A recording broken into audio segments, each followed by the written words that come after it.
importante acá es darles una muy cordial bienvenida a las, como tú dijiste, más de 1.100 personas que se registraron al curso, lo cual es un gran éxito y estamos, en nombre de AMPROS, insisto, les doy la más cordial bienvenida y estamos muy contentos de haber tenido este nivel de éxito. Ya en la versión anterior el curso tuvo mucho éxito con más de 650 personas, lo cual está ratificando el interés que existe en nuestro país y lo cual nos llena de orgullo por esta gran actividad nuestra que es la actividad semillera, ¿no es cierto?, clave para la seguridad alimentaria tanto de Chile como del mundo.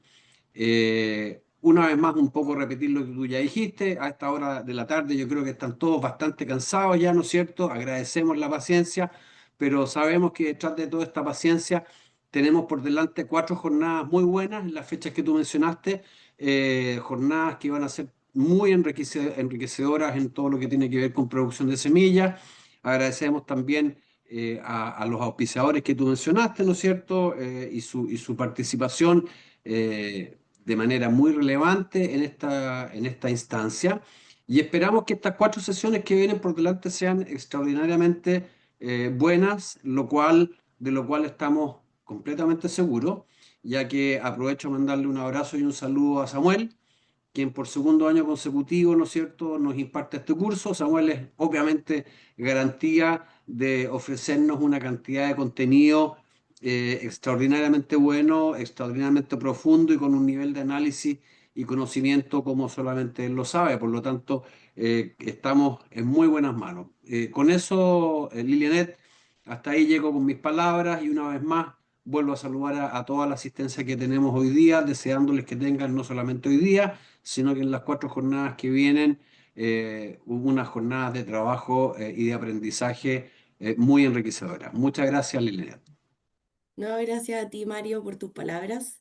Bueno, regreso a la presentación del curso para comenzar con Samuel. Buenas tardes, Samuel, bienvenido. Hola Lilianet, buenas tardes Mario y buenas tardes también a todos quienes se han unido para esta clase. Puedes comenzar tu clase, Samuel. Ya, déjame proyectar y tú me avisas Ujú. si se ve. Dame un segundo.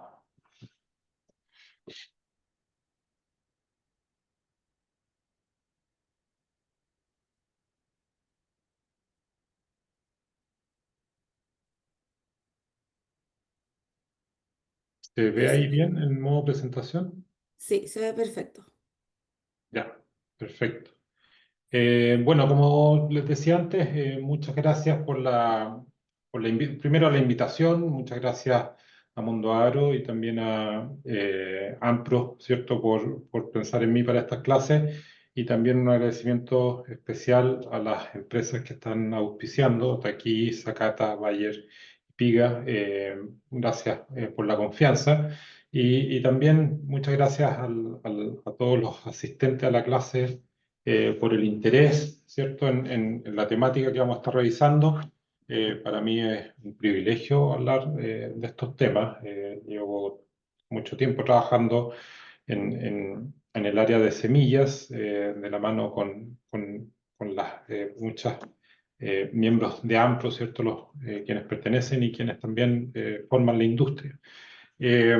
La clase hoy día, y en general en las 4 clases, he tratado de tomar temáticas complementarias a las clases que tuvimos el año pasado. Hay algunas cosas que se van a repetir, pero en general estoy tratando de dar un énfasis un poco distinto y con la idea de poder, ¿cierto?, fortalecer el conocimiento tanto de la industria, sobre todo en esta primera clase, como también de temas más técnicos relacionados a la producción y calidad de semillas, como bien decía Lilianet en la introducción.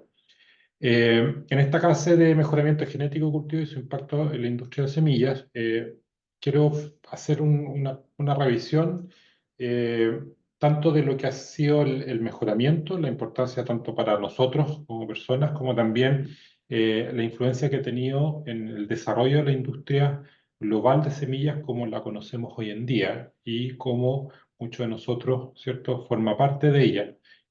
muchos de ustedes probablemente forman parte de ella, están interesados, y es una industria muy amplia y compleja, y un poco la idea que quiero hacer en la presentación es ir haciendo la revisión de cómo se va desarrollando la industria y cómo se sustenta, ¿ya? A modo de introducción, una cosa muy básica relacionada, ¿cierto?, con la producción agrícola en general, si ustedes quieren, hay un objetivo que parece muy simple, ¿cierto? La producción de alimentos, fibra, para la población. Podríamos tomarlo algo como que parece muy fácil, simple y fácil, ¿cierto? Sin embargo, sabemos que no fue así. Y de hecho, el desafío ha sido tal que en algún minuto un destacado matemático, ¿cierto?, modeló lo que era, cómo se proyectaba el aumento de la población y la capacidad de aumentar la producción de alimentos para satisfacer las necesidades de esa población. Y él desarrolló esta teoría de catástrofe malthusiana, que tiene que ver con el hecho de que la demanda, ¿cierto?, proyectada iba a ser mayor que nuestra capacidad de producir alimentos, y eso iba a generar una catástrofe. Una catástrofe porque cuando tenemos más personas, ¿cierto?, que alimentos para satisfacer a esas personas, se generan conflictos, y eso lleva a una catástrofe que fue la que proyectó este matemático ya hace bastantes años. Sin embargo, con paso del tiempo sabemos que eso no ocurrió. Y ahí la pregunta sería, bueno, ¿qué pasó? ¿Qué es lo que no se cumplió, cierto? Y que hoy día estamos en una situación que tenemos un montón de otros problemas, pero la falta de alimentos no es precisamente lo que ha generado muchos de los problemas que tenemos hoy día. ¿Qué pasó en el camino? Sabemos que no dejamos de crecer como población. De hecho, las proyecciones indican que hacia el 2040 ya vamos a superar los 9.000 millones de personas. Hacia el 2060 ya habríamos llegado a cerca de 10.000 millones de personas, ¿cierto? Y eso claramente nos dice que si no se produce esta catástrofe no es precisamente porque hayamos dejado de aumentar en términos de población.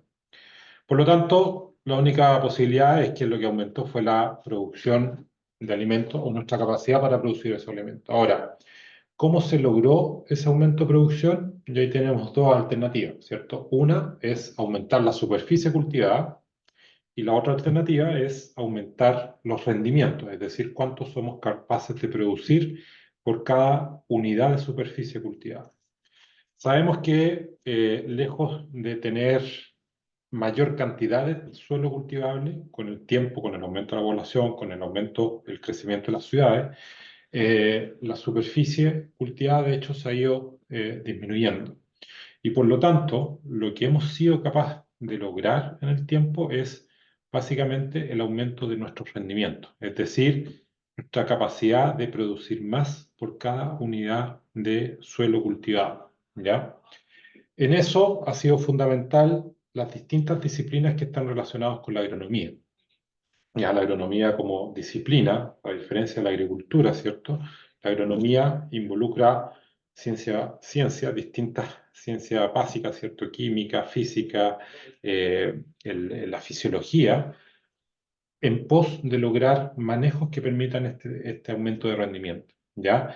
Y ese conocimiento se va traduciendo en distintas tecnologías que han ido apareciendo en el tiempo, entre ellas el mejoramiento vegetal, la mecanización, riego, fertilización, protección de cultivos, post cosecha, etc.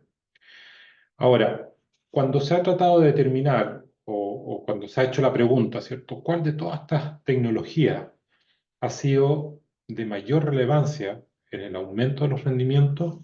Distintos estudios han mostrado que al menos para las especies cultivadas de mayor importancia en términos de alimentación humana, que serían trigo, maíz y arroz, cerca del 50% de los aumentos de rendimiento que se registran en las últimas décadas, ¿cierto?, están asociadas al mejoramiento, el mejoramiento vegetal, al desarrollo de mejores cultivares, ¿ya?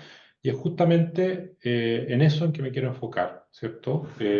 Hacer una revisión de, bueno, cuáles han sido esas técnicas de mejoramiento y cómo esas técnicas de mejoramiento fueron explicando impulsando los cambios que hoy día nos llevan a tener una industria de semillas como la que tenemos. Partiendo de lo más básico, sabemos que en el tiempo, desde que el hombre se asienta, ¿cierto? Y pasa de un estilo de vida nómade a sedentario, eso va de la mano con el desarrollo de la agricultura, con el desarrollo de producción de cultivos que les permite, ¿cierto?, establecerse en un lugar. Y tan antiguo como ese desarrollo o inicio de la agricultura es la selección que va haciendo el hombre de las plantas que cultiva, ¿ya? Mediante ese proceso de selección dirigido por el hombre, se va conociendo o se va desarrollando lo que conocemos como domesticación de plantas. Y básicamente va implicando un cambio asociado a esta selección de acuerdo a ciertos atributos. ¿Cuáles eran los atributos que se buscaban? ¿Cierto? De manera importante, el tamaño del órgano consumo, que es bastante evidente en las imágenes que vemos en esa fotografía. También se van eliminando compuestos tóxicos o sabores amargos que están presentes en los granos o en los frutos. Se va trabajando en la pérdida de dormancia de las semillas que poseen estas plantas, ¿cierto? Eso es fundamental para poder establecer los cultivos, que las semillas que se seleccionan no tengan dormancia. Se disminuye la exposición de las semillas al momento de la cosecha, ¿cierto? El desgrane. Y de hecho muchas de estas semillas, si pensamos en las variedades de maíz moderno, ¿cierto?, vienen protegidas por las brácteas o chalas que cubren la mazorca. En el caso de muchos frutos, como el tomate, como la cucurbitácea, un melón, una sandía, están dentro de frutos que de hecho protegen las semillas y no los protegen de su dispersión, incluso cuando ya han alcanzado su madurez, ¿ya? Y por último, se va seleccionando en base a plantas que presentan un mayor vigor y crecimiento en condiciones de cultivo, ¿ya? Entonces, ahí solamente por dar un par de ejemplos, en el caso de maíz se pasa de una especie, ¿cierto?, silvestre que se aleja bastante a lo que se necesita en una condición agrícola moderna, ¿cierto? Se van seleccionando estos atributos como los que conversamos recién hasta llegar hasta las variedades de maíz moderno como hoy día las conocemos. Aquí hay otro ejemplo, en el caso de una hortaliza, una misma especie, Brassica oleracea, va teniendo distintas vías de domesticación, de desarrollo de distintos atributos, y se va potenciando la diferenciación o el desarrollo de órganos de consumo distintos que nos permiten hoy día diferenciar a distintas hortalizas dentro de la misma especie, ya brócoli, coliflor, repollo, etc.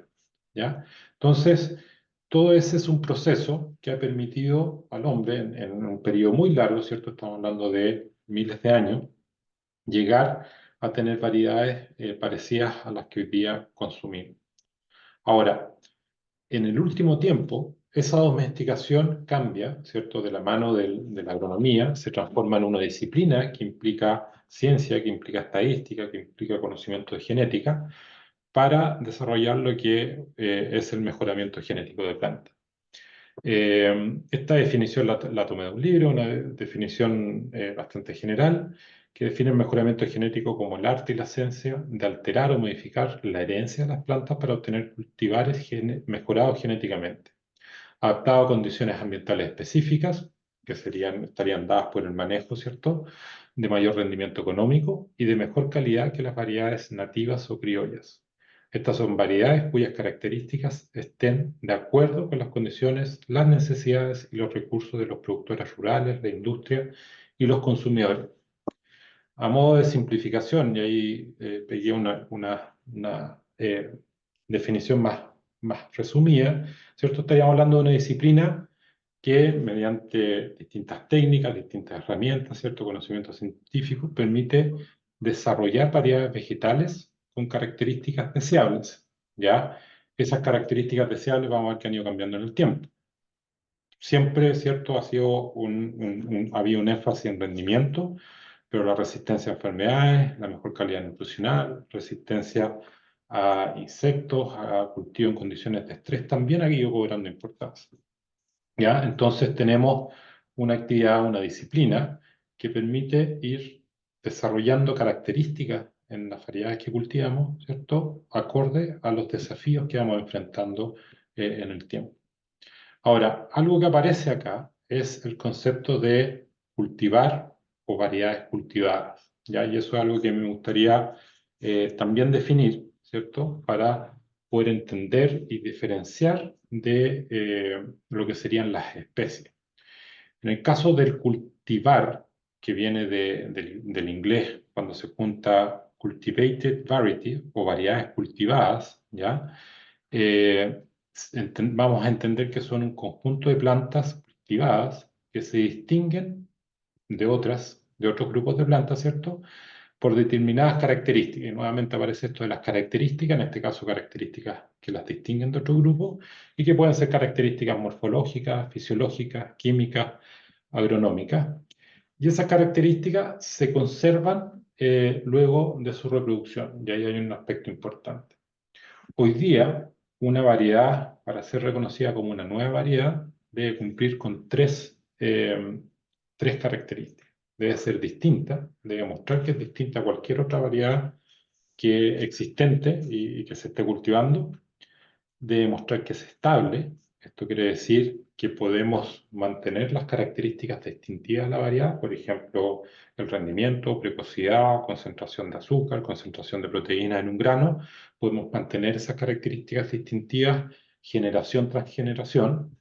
Y también necesita mostrar que es suficientemente homogéneo, es decir, que la variabilidad entre la expresión de la característica entre individuos del mismo cultivar debe ser relativamente pequeña, ¿cierto? De manera de permitir la distinción con otras poblaciones. ¿Ya? Ahora, esto es lo que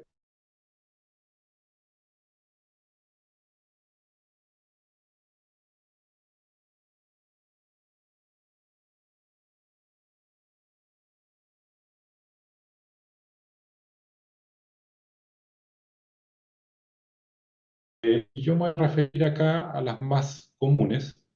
Voy a ver, en el fondo también voy a hacer una breve mención a qué consisten, en qué especies se ocupan y cómo el desarrollo de alguna de estas ha ido afectando lo que es el desarrollo de la industria.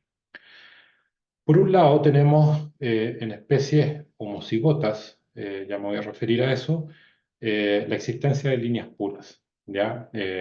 Voy a la diapositiva que sigue, voy a hacer una pequeña explicación de eso. En otros casos tenemos el desarrollo de variedades que se multiplican de manera clonal, es decir, tenemos individuos de características deseables, únicas que los definen, y esos individuos los vamos a mantener por propagación vegetativa. También existen variedades de polinización libre o estándar, y por último vamos a distinguir variedades híbridas. Insisto que existen otras clasificaciones, pero voy a tomar estas como un ejemplo de cómo se aplican, ¿cierto? Y también cómo han ido explicando cambios importantes en lo que es la industria. Cuando hablamos de genotipo homocigotos, nos referimos a genotipos, individuos, que presentan autopolinización, es decir, presentan flores perfectas y las semillas, ¿cierto?, se forman a partir de polen que cae en el estigma de la misma flor, se produce esa autofecundación y por lo tanto puedo tener individuos que de una generación a otra son muy similares. ¿Por qué son similares? Porque al ser homocigotos, ¿cierto? ¿Qué quiere decir que sean homocigotos? Que presentan en cromosomas homólogos, presentan los mismos genes alelos, ¿cierto? Los genes para cada característica presentan el mismo alelo en cromosomas homólogos. Y eso implica que cuando se producen los gametos, que sería el polen y los óvulos, no hay mayor variabilidad entre ellos. No hay nada que combinar. Siempre está el mismo alelo en cromosomas homólogos. Por lo tanto, por más que exista la meiosis, que es este proceso que está asociado a la formación de gametos, ¿cierto? Y luego la división de estos gametos, los gametos son genéticamente iguales entre sí.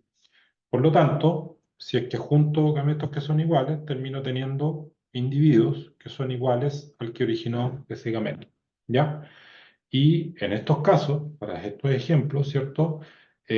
La propagación de estos individuos que presentarían características de interés es relativamente simple y consistiría básicamente en permitir su autopolinización y luego el rescate de esa semilla con ciertos cuidados de routing, etc. ¿Ya?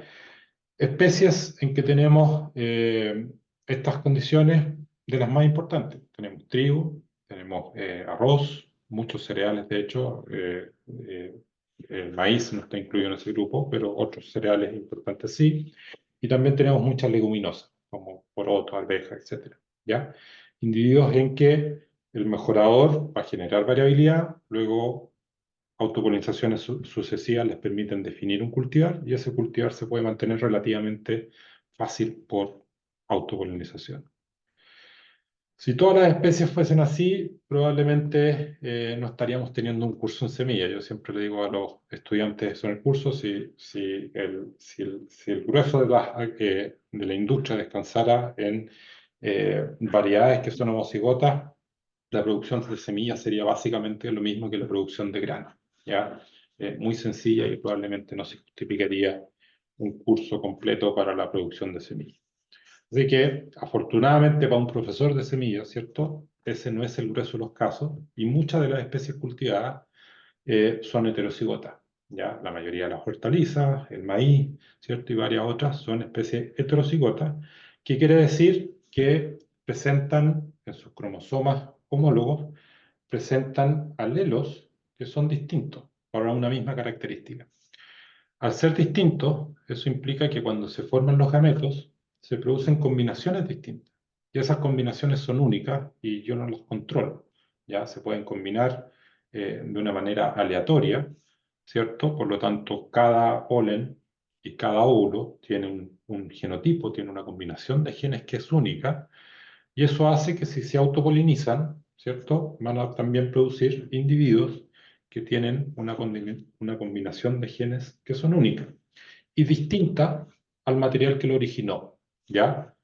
Siendo ese el caso, si mi objetivo es propagar un genotipo como el que tengo a la izquierda, ¿cierto? Voy a estar en graves problemas porque, producto del azar, yo voy a estar teniendo genotipos que son totalmente aleatorios y sobre los cuales yo no tengo control.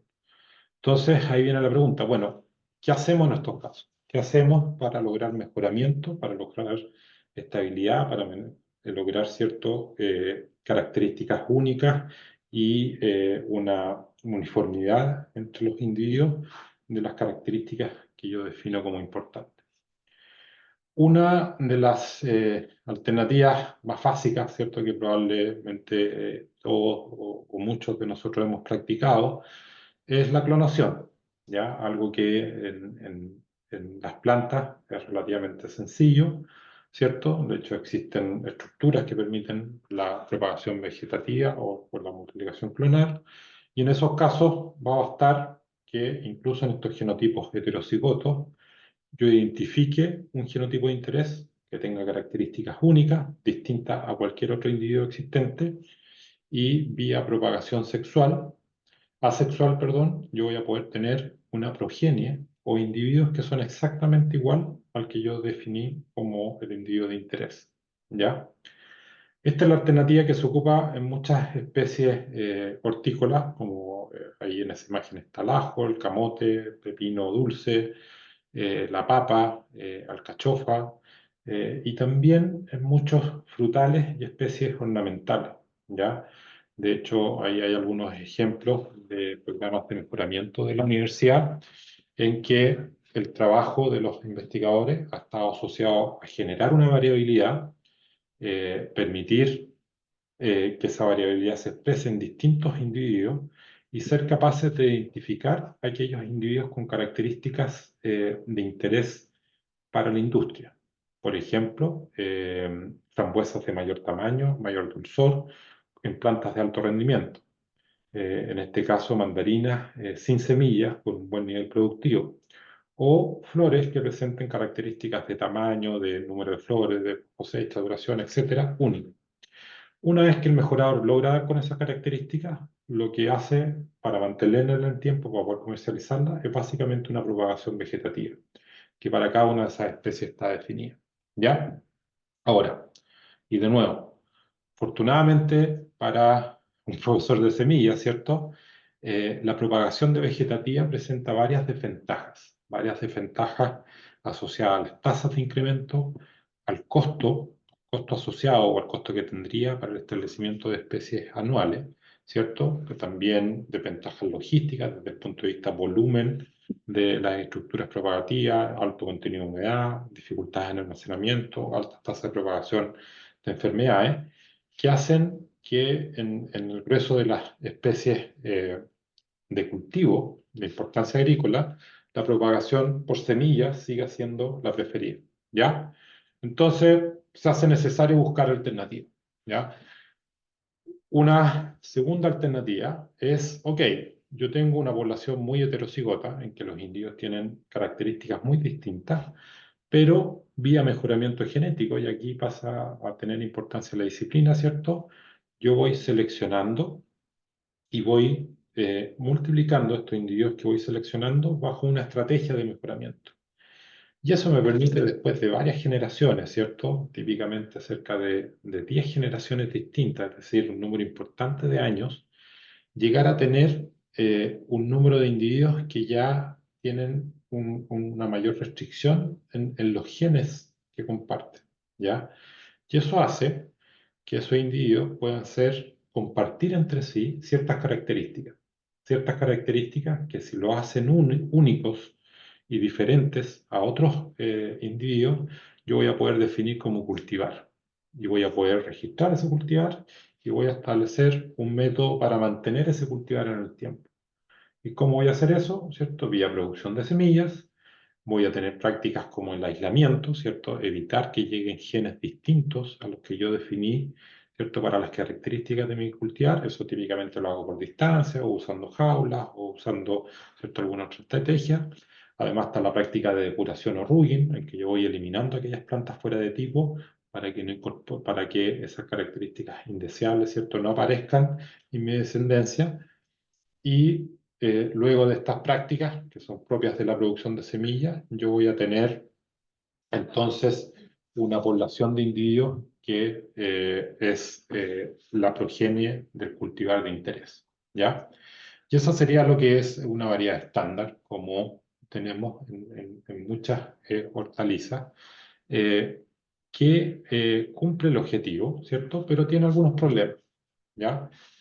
¿Qué problemas o limitaciones tiene esta estrategia? Y lo voy a ver con el ejemplo de maíz, pero se repiten en varias otras especies. Por un lado, tengo que, y este es un gráfico en que se muestra cómo variaron los rendimientos promedio de maíz en Estados Unidos en el tiempo, desde 1865 a 2005. Y fíjense ustedes cómo hasta el año 1930 aproximadamente, la estrategia de desarrollo de nuevas variedades vía desarrollo de cultivares estándar o de polinización abierta, llevó aumentos de rendimiento año a año muy limitados, ¿ya? En este caso, de cerca de 1 kilogramo por hectárea al año. Es decir, un mejorador podía estar trabajando 20 años para desarrollar mejores variedades de maíz y básicamente en esos 20 años lo que iba a lograr probablemente era tener cultivares que lograran aumentar su rendimiento en 20 kilogramos por hectárea. Un aumento muy limitado, ¿ya? Otro aspecto no deseable para la industria, además de esta restricción, ¿cierto? En la ganancia del mejoramiento, está asociada a la posibilidad de cualquier agricultor de propagar esa variedad. Porque cualquier agricultor que practica, ¿cierto?, la aislación, depuración, puede obtener semillas de esta variedad y puede no solamente usarla para sí mismo, lo cual estaría ok, sino que puede venderla, ¿ya? Venderla no como grano, sino como semilla. Y quien compra esa semilla va a estar pagando un precio que está asociado no al grano, sino a la semilla que va a poder obtener, ¿cierto? Y las plantas que va a poder tener, al genotipo mejorado que va a poder tener por sembrar esa semilla. Y eso es lo que conocemos como semilla pirata, ¿ya? Y que atenta contra los derechos de quien mejoró esa variedad, ¿ya? Y por lo tanto, ahí se genera un desincentivo para que nace mejoramiento genético, ¿cierto? De invertir, porque la variedad mejorada que puede desarrollar después de largo periodo de tiempo, inversión, ¿cierto? En costo, infraestructura y tiempo realmente tal, puede terminar no recuperando esa inversión porque esa semilla no se la compran, sino que los agricultores las venden en un mercado, ¿cierto? Informal. ¿Qué pasó? En algún minuto, ¿cierto? A mitad del siglo pasado, y esto en el caso de hortalizas incluso antes se empezó a practicar, los mejoradores se dan cuenta de que cuando tengo estas poblaciones heterocigotas, yo podría disminuir la heterogeneidad entre los individuos si es que esfuerzo a tener autopolinizaciones en el tiempo. Entonces, tengo una población de individuos muy distintos, yo voy permitiendo que se autopolinicen, voy haciendo cierta selección de esos individuos, después de varias generaciones voy a llegar a tener una línea pura. Y me refiero a una línea pura porque es una línea que va a pasar, en este ejemplo, de ser muy heterocigota a ser altamente homocigota, ¿ya? Ahora, en individuos que naturalmente son heterocigotos de polinización cruzada, esto implica una desventaja, porque cuando se fuerza la autopolinización, empiezan a aparecer genes deleterios, ¿ya? O genes que cuando están juntos, ¿cierto? Se expresan algunos problemas de enfermedades, malformaciones, etc., ¿ya? Eso implica un debilitamiento o lo que se conoce como pérdida de vigor por endocría o inbreed depression, ¿ya? Producto de esta autopolinización forzada. Entonces, como variedad no sirve mucho. Sin embargo, tiene la ventaja de que estas líneas son muy uniformes, ¿ya? Producto de que son homocigotas. Ahora, no me sirven como variedad porque tienen, ¿cierto?, un muy bajo performance, vigor o adaptación. Ahora, ¿dónde estuvo la gracia de quienes parten con esta estrategia de mejoramiento? De darse cuenta que si yo tengo dos líneas puras que son homocigotas y las cruzo de manera controlada, ¿cierto? Debido a que los gametos de cada una de estas líneas entre sí siempre son iguales entre sí, porque lo que habíamos visto antes, ¿cierto? No hay variabilidad, por lo tanto, la combinación de alelos siempre es la misma, en la línea A, en la línea B, siempre es la misma. Si yo cruzo esas plantas de manera controlada, voy a llegar a plantas que son 100% heterocigotas, ¿ya? Porque para todos sus genes tienen alelos distintos, pero siempre en la misma combinación. Por lo tanto, son 100% heterocigotas, pero muy uniformes. Y además aparece algo, ¿cierto?, que se conoce como vigor híbrido o heterosis, ¿ya? Que no es otra cosa que la capacidad de tener un desempeño por sobre el que tienen sus padres o por sobre de lo que tenían las variedades, ¿cierto?, estándar hasta ese minuto. ¿Ya? En la misma figura que habíamos visto antes, vemos cómo cuando se cambia de variedades estándar a variedades híbridas, se empieza a tener una ganancia que pasa de 1 a 63, luego sobre 100, ¿cierto? Ganancia de kilogramos por hectárea, año tras año en mejoramiento. Es decir, podemos acceder a una mayor uniformidad y a un mayor vigor y rendimiento de las plantas cultivadas por este método. ¿Ya? ¿Qué implicancia tuvo eso para la industria? Primero, los agricultores contentos, ¿cierto? Porque tenemos variedades que presentan un potencial de rendimiento muy superior al existente hasta hace minutos, ¿cierto? Un altísimo potencial de rendimiento. una altísima uniformidad, que en este caso permitió la mecanización, ¿cierto? En la medida que yo logro tener plantas que van juntas en su estado fenológico, en su estado de desarrollo, yo puedo mecanizar muchas de las labores asociadas a la producción y también, producto del vigor, una mayor resistencia a la tendedura o a la caída, que implica pérdidas importantes en rendimiento. Por lo tanto, los agricultores, de hecho, marcan su preferencia por estas nuevas variedades. ¿Ya? Quieren tener estas nuevas variedades y de hecho esa figura de ahí muestra cómo fue la adopción de estas nuevas variedades híbridas en la medida que se van lanzando al mercado y en cerca de 30 años ya tenemos que cerca del 100% de los agricultores en Estados Unidos preferían el uso de estas variedades.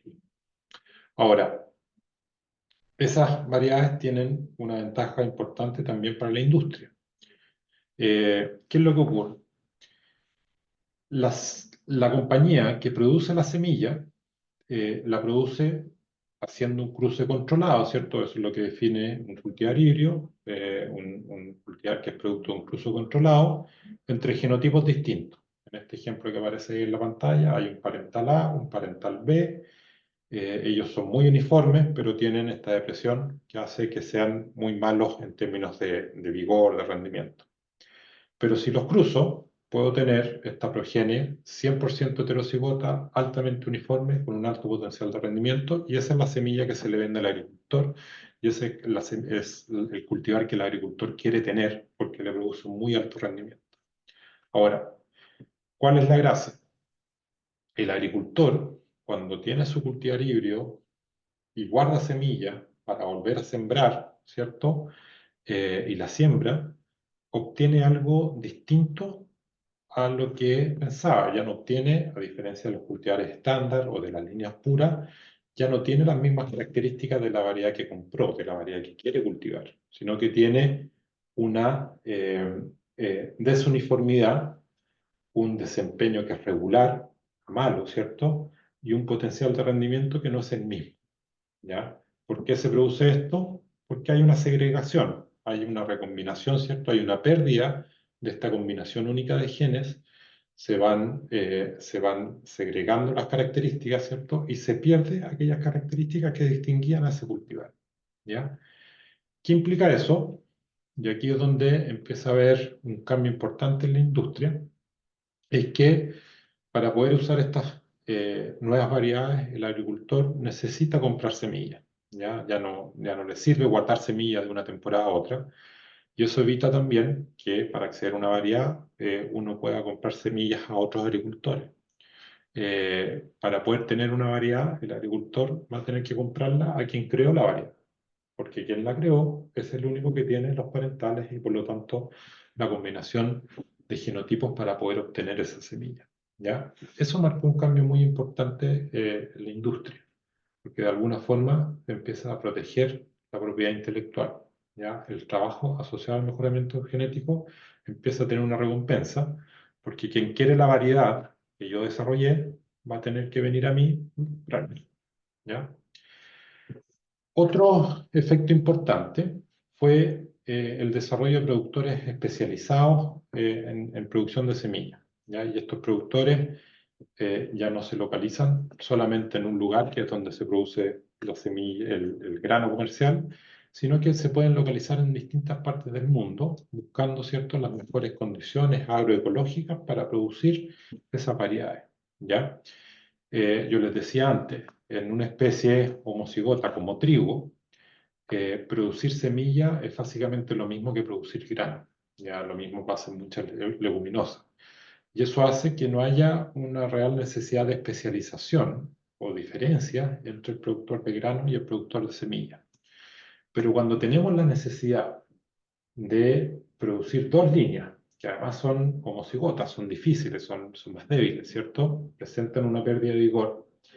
Necesitamos hacer que esas dos líneas coincidan en el momento de floración.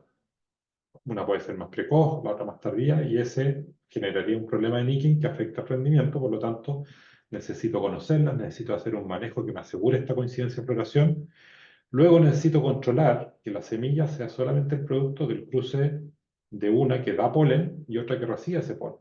Y por lo tanto, si esta planta que recibe el polen es una planta con flores perfectas, necesito de alguna forma controlar que no se autopolinice, ¿ya? Y una vez que logro todo eso, necesito asegurar llegar con esa semilla a cosecha y asegurar calidad. Y eso empieza a implicar un nivel de especialización muy importante, ¿ya? Y por lo tanto, necesitamos productores especializados. Y porque el proceso es de mayor complejidad que producir el grano, ¿cierto? Tenemos también un aumento sustantivo en el valor de la semilla, ¿ya? Entonces, pasamos a tener una condición en que había un desarrollo de cultivares que eventualmente los agricultores podían seguir manteniendo ellos mismos, a una condición en que los mejores cultivares el agricultor tenía que pagar para poder obtener la semilla. Y para poder producir esa semilla, además, habían tecnologías propias, ¿cierto?, especializadas, asociadas a esa producción de semillas.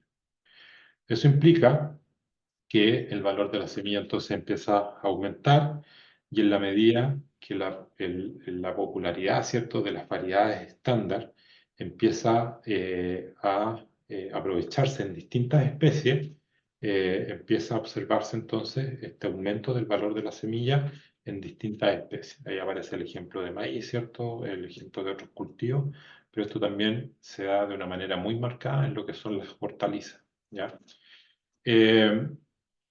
Esto hace que quienes hacen mejoramiento y cuánto se invierte en mejoramiento también empiece a cambiar de manera importante. Hasta ese momento, el mejoramiento descansaba de manera muy importante en instituciones públicas como universidades o institutos de investigación que hacían este mejoramiento, ¿cierto?, para poder transferir a los agricultores como una manera de aumentar los niveles de producción de sus países, asegurar alimentos, ¿cierto?, y permitir, en el fondo, el desarrollo de los agricultores. Pero el nivel de inversión que podían tener estas entidades públicas, ¿cierto?, estaba acotado a cuánto se le podía inyectar al sistema, porque no había realmente una retribución al mejorador producto de la venta de la semilla, porque la semilla a la larga o era muy simple de producir o los agricultores podían guardarla, ¿cierto?, y producirla ellos mismos. Cuando aparecen los cultivares híbridos, se genera un negocio importante y eso hace que entren otros actores que dicen, ven la oportunidad. Si yo hago mejoramiento y lo hago suficientemente bien como para que los agricultores quieran comprarme a mí la semilla, yo voy a poder recuperar lo que invertí en la generación de esas variedades y voy a poder seguir generando otras nuevas variedades que los agricultores van a querer comprarme y yo voy a poder ir recuperando esa inversión. Y eso hace que en el tiempo no solamente se observe un aumento diferencial o más marcado en los rendimientos de aquellos cultivos donde se empiezan a producir variedades híbridas, sino que también ese aumento se explica también en parte, ¿cierto?, porque en esas especies, por ejemplo, acá está la comparación de maíz con trigo, en esas especies se invierte más, ¿ya? Hay mayor inversión en los programas de mejoramiento genético, hay un mayor esfuerzo, una mayor atención, y eso hace que el aumento de rendimientos en el tiempo, acá se muestra como la tasa de aumento o aumento de rendimiento por año, sea sustancialmente mayor en aquellas especies donde empiezan a desarrollarse cultivares híbridos, ¿ya? Recordemos que en un inicio parte importante del énfasis de los mejoradores está en lograr rendimiento, pero empiezan a aparecer otras características importantes. Resistencia a la tendedura, mecanización, están asociadas, ¿cierto?, a este mayor rendimiento. Cuando se empieza a modificar el largo de día que una planta necesita para florecer, eso implica que puedo empezar a cultivar especies en distintas latitudes. Empieza a aumentar, ¿cierto?, el área en que se cultivan ciertas especies. La resistencia a insectos a enfermedades, la tolerancia a distintas condiciones de estrés ambiental, la composición nutricional y la calidad como forraje de los alimentos también empiezan a ser características importantes. Y en la medida que voy abordando, ¿cierto?, esas distintas características, voy generando nuevas variedades. Y a la medida que tengo nuevas variedades, necesito producir las semillas de esas variedades y eso va generando un crecimiento en la industria.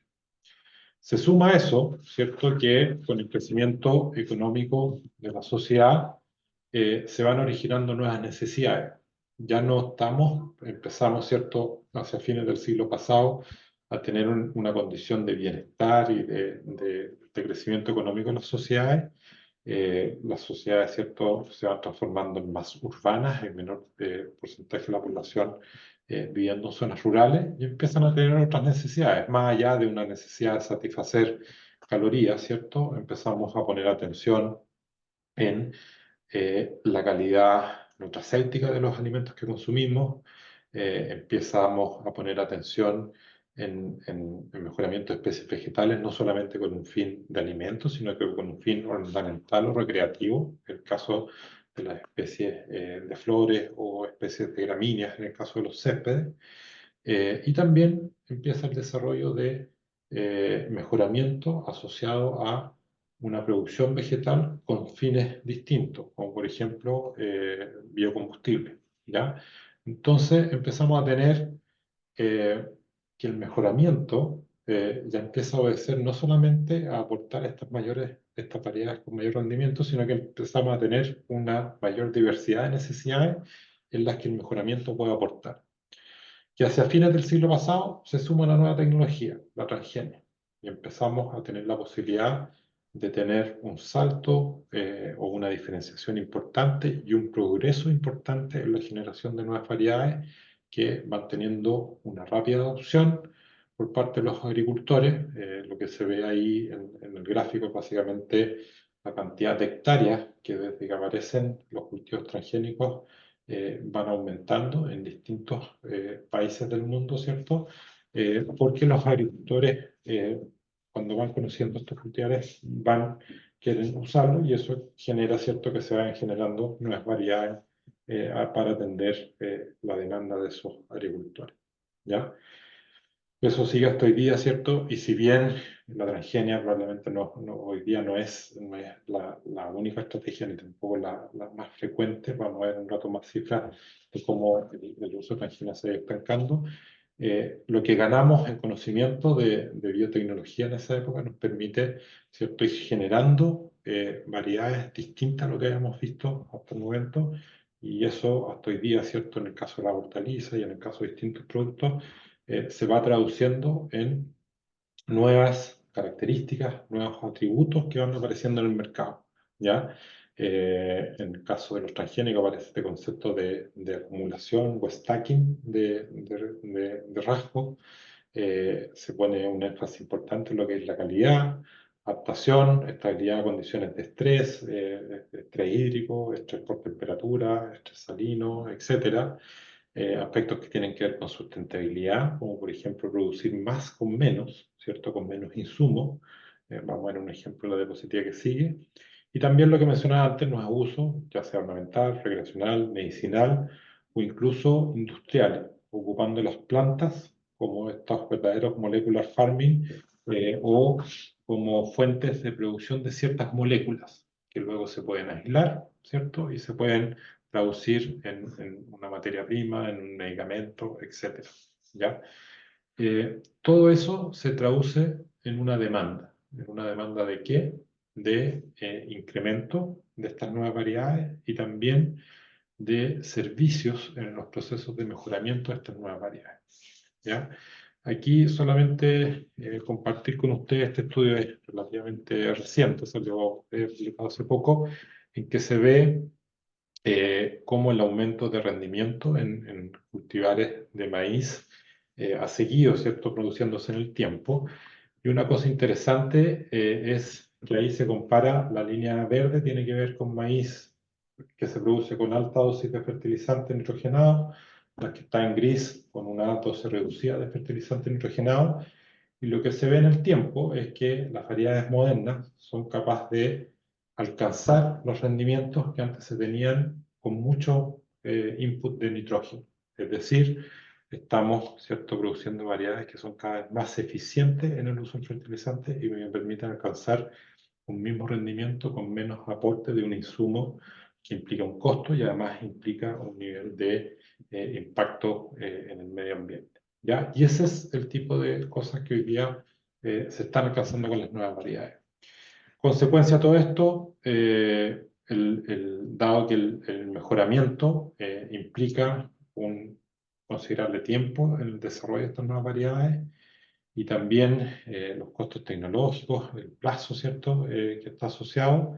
Hoy día tenemos las semillas que pasan a ser mucho más que un insumo commodity en el caso de la producción agrícola, sino que hoy día son un insumo fundamental, un insumo clave en que su comercialización representa un mecanismo de distribución de nuevas tecnologías, ¿sí? Y por lo mismo constituyen un insumo de altísimo valor, ¿ya? Ahí solamente una imagen bastante antigua de una ISO en la revista del campo, pero me gusta porque permite mostrar, ¿cierto?, cómo hoy día algo que para muchas personas que desconocen lo que hay detrás de lo que una variedad mejorada, ¿cierto?, un grano puede significar una cosa muy básica. Para quienes trabajan en agricultura y en la industria en particular, saben que cada una de esas semillas tiene, ¿cierto?, tecnologías únicas que son las que justifican su alto valor. Ahora en esta segunda parte, y voy a hablar un ratito más y de ahí voy a dar el pase a Sergio, voy a referir un poco al cómo hoy día llegamos a la industria que tenemos actualmente, ¿cierto? Y cómo esta industria sigue enfrentando desafíos y sigue creciendo. Y quiero asociar un poco esto a la responsabilidad que tenemos y que tienen muchos de ustedes, ¿cierto?, al estar en la industria, de seguir creciendo y avanzando y enfrentando los desafíos que enfrentan. Me voy a referir brevemente al tamaño del mercado de semillas. Por distintas razones es difícil tener un valor exacto del tamaño de este mercado, pero quiero dar un par de datos para rescatar algunas ideas. Estos datos son relativamente antiguos, que son como el ranking de cuáles son los principales países en términos de mercado de semillas, y solamente en esto quiero recalcar que países como Chile están muy por debajo en estos rankings. Dentro de lo que es Sudamérica, básicamente Brasil y Argentina son los grandes mercados, pues son los grandes productores en términos de superficie. Pero en términos globales, un mercado que ha seguido creciendo. Se estima que el año pasado tenía un valor cercano a 73.000 millones de dólares y que para el 2030 llegaría a cerca de 100.000 millones. Ahora, como muestra esta figura de acá, ¿cierto?, en esa proyección de crecimiento y en lo que tenemos hasta ahora, una buena parte del valor de ese mercado está dado por semilla híbrida, de cultivar ese híbrido, que es justamente lo que estábamos discutiendo recién, que marca un punto de inflexión, un cambio importante en lo que es la industria y ha seguido, ¿cierto?, hasta nuestros días explicando la mayor fracción de lo que se comercializa, del valor de lo que se comercializa en el mundo. Algo importante que ha pasado también es que, producto de la especialización de la producción, ¿cierto?, y de que se necesita buscar las mejores zonas agroecológicas, independientes de donde estén en el mundo, para producir la semilla, se genera un aumento muy marcado de lo que es el comercio internacional de semillas, ¿ya? Y hoy día se estima que cerca de un 25% de la semilla que se comercializa en el mundo es producida en un país distinto al donde se vende y ocupa esa semilla, cultiva esa semilla. Es decir, cerca de un 25% de la semilla que se cultiva en un país como Estados Unidos o Rusia o Francia, ¿cierto? Cerca del 25% de esa semilla que se transa es producida en un lugar distinto, ¿ya? Eso es una internacionalización, una globalización de la industria que ha tenido repercusiones en un país pequeño desde el punto de vista del mercado de semillas, como el nuestro, ¿cierto? De hecho, cuando se ven los principales países que importan semillas, Chile nuevamente está muy por debajo de los grandes actores, pero hace que un país que está en contrastación, ¿cierto? Y que tiene características únicas para lo que es producir semillas de calidad en contrastación con los grandes mercados, pueda aparecer teniendo un rol importante en lo que es los rankings de quienes producen semillas para exportación, ¿ya? Yo tomé acá datos del ISF, me voy a referir un ratito más a lo que consiste esa sigla, que ubican el valor de Chile en el lugar número 13. Si tomamos solamente lo que se refiere a semillas de hortalizas, estaríamos en el lugar cuarto, ¿ya? Pero las cifras varían bastante. Si tomamos las cifras que estima Ampros, por ejemplo, probablemente estaríamos en el lugar 9 o dentro del top 10, ¿ya? Así que un poco el mensaje que quiero llevar con lo que es la internacionalización es cómo permite que el cambio de actores y en esta especialización de productores y la búsqueda de las mejores zonas para producir semillas, países como el nuestro, ¿cierto?, pasen a tener un protagonismo en esta industria global. Han habido distintas razones que han impulsado la globalización de la industria de semillas, partiendo por esta especialización asociada a la producción de semilla híbrida. También hay cambios generales en la década de los 80, ciertos políticos, económicos, tecnológicos, aparecen los tratados de libre comercio, mejoran las tecnologías de comunicación, de transporte, etcétera. Eso es parte de la globalización. Pero hay algunas razones específicas para lo que es la industria de semillas. Una de ellas es la contrastacionalidad, la capacidad de acelerar mis programas de mejoramiento genético haciendo, ¿cierto?, una contrastacionalidad en el hemisferio sur, las zonas de existencia agroclimáticas específicas que me permiten completar el desarrollo de las plantas y permitir que florezcan en un ambiente propicio para la producción de semillas de calidad, como en el clima mediterráneo, ¿cierto? Y eso, lógicamente, favorece la búsqueda de esas condiciones únicas. La formación de compañías que pasan de ser nacionales a multinacionales y la creación de distintos organismos, y ahí puse una lista de algunos que han facilitado, han velado, ¿cierto?, por posibilitar este comercio internacional, asegurando o garantizando los intereses de distintos actores de la industria. Por ejemplo, la ISTA y AOSA son instituciones que tienen que ver con fijar los estándares para el análisis de calidad de semilla, y eso asegura a los consumidores, ¿cierto?, que los valores de porcentaje de germinación, pureza genética, etcétera, que tienen los certificados de sus semillas, les asegura que han sido bajo condiciones de evaluación estandarizadas que se repiten y son equivalentes en cualquier parte del mundo. En el caso de la UPOV, una organización que fue muy importante, ha sido, ¿cierto?, sigue siendo, en fijar los lineamientos que aseguren la propiedad intelectual, ¿cierto?, la protección de los derechos de quienes desarrollan nuevas variedades, ¿ya? Y hay entidades como la ISF, esa International Seed Federation, que aparece primero ahí en la diapositiva. Está otras entidades a nivel latinoamericano o a nivel nacional, como el caso de AMPRO, ¿cierto?, que velan por los intereses de los actores de las industrias a distintos niveles, en el caso de AMPRO a nivel nacional, y eso permite el desarrollo de la industria y permite un desarrollo armónico, ordenado, ¿cierto? Ahora es importante entender que también existen limitaciones reglamentarias. Además, a ver, limitaciones técnicos comerciales. Estamos trabajando, perdón, con productos que son organismos vivos, ¿ya? Y eso hace de que en muchos casos hayan especies en que las semillas no pueden conservarse, ¿cierto?, y transportarse a largas distancias. Hay otras especies que por volumen, como en el caso de muchos cereales, y por el tipo de semilla que se produce, a lo mejor no se facilita el movimiento en largas distancias. Y ahí hay una cosa propia al hecho de que no estamos hablando de ropa, zapatos o teléfono, estamos hablando de organismos vivos.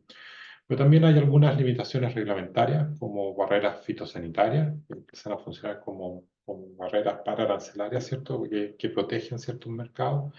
la provisión de comercio de ciertas variedades de acuerdo a los productos con que están tratadas, la provisión o falta de políticas claras para el comercio de variedades transgénicas. Eso es algo que de alguna forma limitó el crecimiento y uso de estas variedades, y protección de derechos de obtentores de nuevas variedades también es algo que puede limitar el comercio de ciertas variedades en ciertos mercados, si es que el mejorador, ¿cierto?, ve que no se van a respetar sus derechos. Con esta diapositiva termino. Básicamente un ejemplo de esto es, imagínense, a inicio de siglo, en 2002, imágenes o una limitación o un estigma con que corren variedades transgénicas en algunos países o en algunos grupos, que se ha seguido manteniendo, y como les decía antes, ha limitado la utilización, el aprovechamiento de estas estrategias en una mayor generación de nuevas variedades.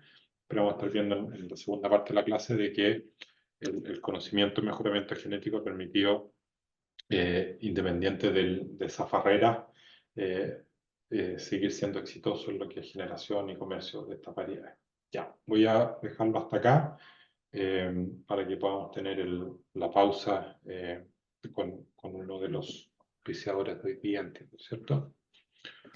Sí, muchas gracias, Samuel. Te vamos a interrumpir unos minutos para darle la bienvenida a Sergio Vargas, ingeniero agrónomo, coordinador de desarrollo para Sudamérica de Taquisit, quien estará a cargo de la presentación Taquisit, investigación, innovación y desarrollo de nuevos cultivares de hortalizas y flores. Bienvenido, Sergio. Hola, buenas noches. Muchas gracias por la presentación. Eh, Voy a compartir la presentación.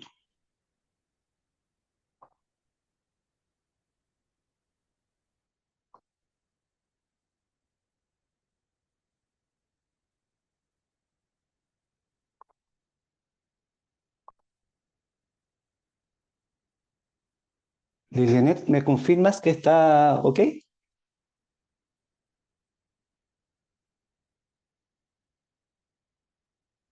Sergio, se ve súper. Perfecto. Muchas gracias. Bueno, un poco para, para comenzar con nuestra charla. Mi nombre es Sergio Vargas. Soy coordinador de desarrollo para Taqui en Sudamérica, a cargo del desarrollo de Chile, Argentina y Uruguay. ¿Ya?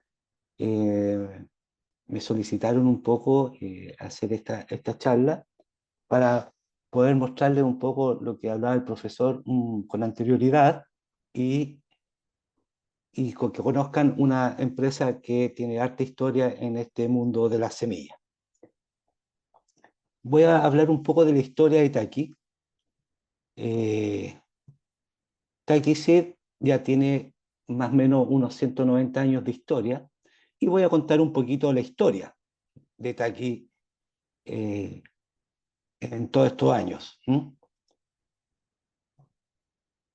Ya por el año 1835, poniéndole un poco de historia al tema, cuando los guerreros samuráis todavía caminaban por las calles con sus largas espadas, el señor Jisaburo Taki funda Taki Seed como una pequeña empresa familiar en Kioto, Japón.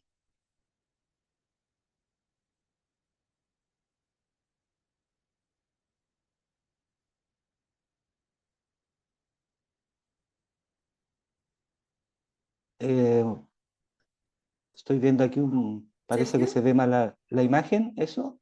sí, abajito en tu menú. No sé si puedes ver dentro del Zoom que abajito hay un icono de video. ¿Ya? Ahí hay una flechita hacia arriba y sale como en una de las opciones ajustar fondos y efectos.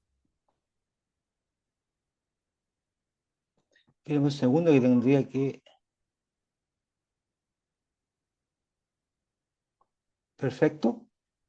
Y tienes que apretar fondos virtuales, ninguno.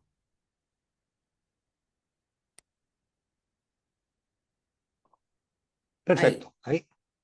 sí. Ahí mismo también sale si quieres desenfocar el fondo. No, no hay Pero ahí te problema. ves súper. Ahí Puede, sí. puede ser que alguien se cruce, no hay problema, no te preocupes. Muchas gracias. Nada, nada. Bueno, continuando con la presentación.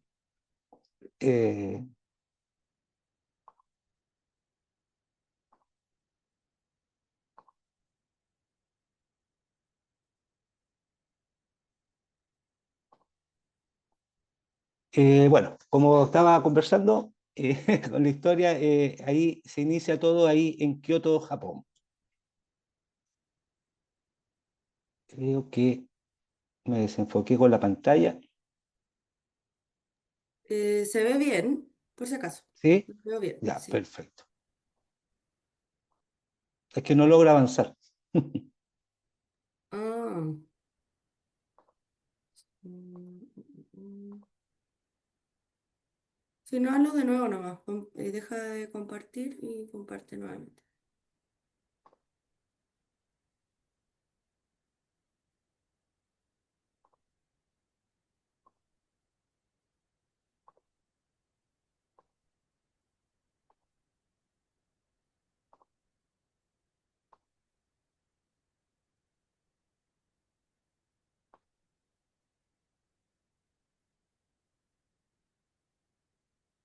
¿Pudiste?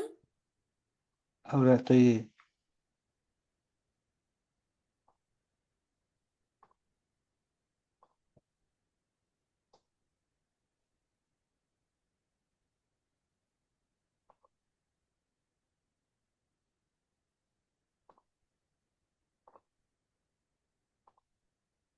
Mm.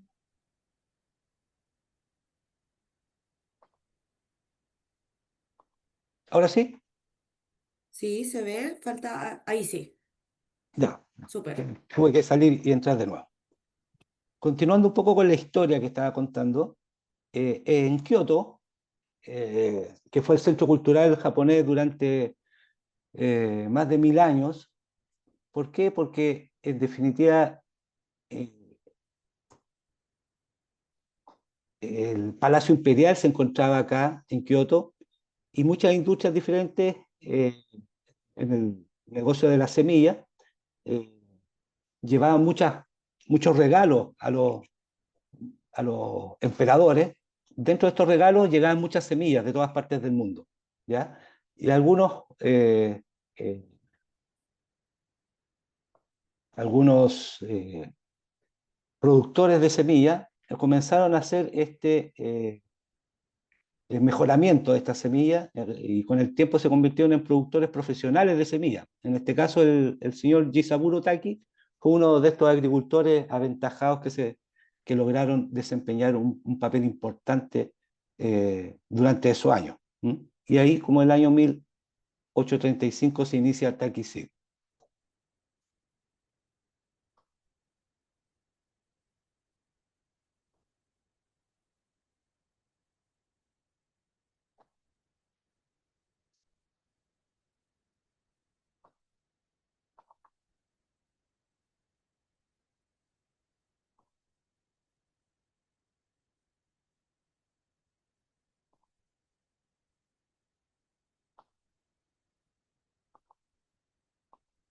Parece que dejé de compartir de nuevo. Sí, estabas bien en todo caso. Ahora estás ¿Sí? compartiendo nuevamente. Perdón. Ahí sí. Eh, perfecto.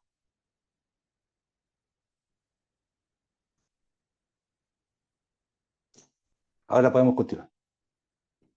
Bueno, dentro de toda esta historia, Taikisi, por ahí por el año, fue fundada en el año 1835. Aquí podemos ver una de las primeras placas eh, de Taikisi y contando un poco una cronología de Taki a nivel de la historia, podemos contar algunos hitos importantes, como en el año 1851 se inicia la producción de semillas pagadas, o sea, se inicia la producción de semillas lanzando al negocio semillas a gran escala, esto la empresa Taki, y empieza a hacer de un negocio más grande, ¿ya? Ya en el año 1905, Taki publica su primer catálogo de ventas por correo y así se inicia la venta a distancia de semillas en Japón. Y ahí podemos ver una bodega en el año 1910, de donde se despachaban las semillas a todo Japón. En el año 1935 se establece la primera estación experimental de Taki, Nagaoka. Y en el año 1948, Taki introduce los tomates híbridos Ujuku F1 y 2. Con eso, Taki se convierte en un líder de investigación de productos de semillas en Japón. Ya por el año 1950, Taki introduce los primeros híbridos de crucífica en el mundo con la col china híbrida número 1 y el repollo híbrido OS Cross.